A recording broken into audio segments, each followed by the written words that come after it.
بانی P T I Imran Khan کو jail سے اسپتال منتقل کرنے اور انہیں طبی سہولیات فراہمی کے لیے تحریک انصاف کی جانب سے احتجاج جاری ہے،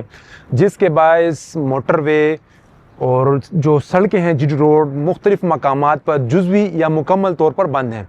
جس کی وجہ سے شہریوں کو، مریضوں اور خواتین کو آمد و رفت میں شدید مشکلات کا سامنا ہے۔ اس تمام صورتحال میں ایک عجیب سی بات سامنے آئی ہے ہزروں کے مقام پر، جہاں بورہان سے موٹر وے، بورہان انٹرچینج سے شہری نیچے اتر رہے ہیں پشاور آنے والے، تو ہزروں کے مقام پہ کچھ افراد بیٹھے ہوئے ہیں جو یہ فریضہ سر انجام دے رہے ہیں،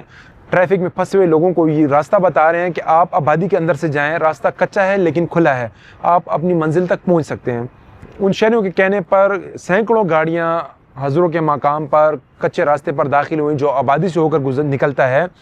جب وہ کچھ راستہ انہوں نے طے کیا تو وہاں پہ مقامی افراد نے خود ساختہ ٹول پلازا قائم کر رکھا ہے،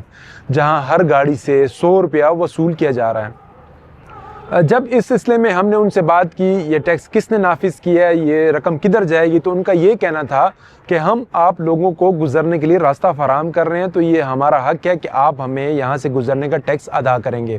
بظاہر 100 روپے ایک اتنی بڑی رقم نہیں ہے، لیکن اگر سینکڑوں ہزاروں گاڑیاں اس راستے سے گزرتی ہیں تو آپ اندازہ کر سکتے ہیں کہ مقامی افراد کس طرح سے شہریوں کو لوٹ رہے ہیں۔ یہ وہ واقعہ ہے جو ہماری آنکھوں دیکھا حال ہے، ہم ویڈیو میں آپ کو بتا سکتے ہیں کہ کس طرح پیسے وصول کیے جا رہے ہیں۔ اس کے علاوہ کئی اور مقامات بھی جہاں پہ اس قسم کا سلسلہ جاری ہو،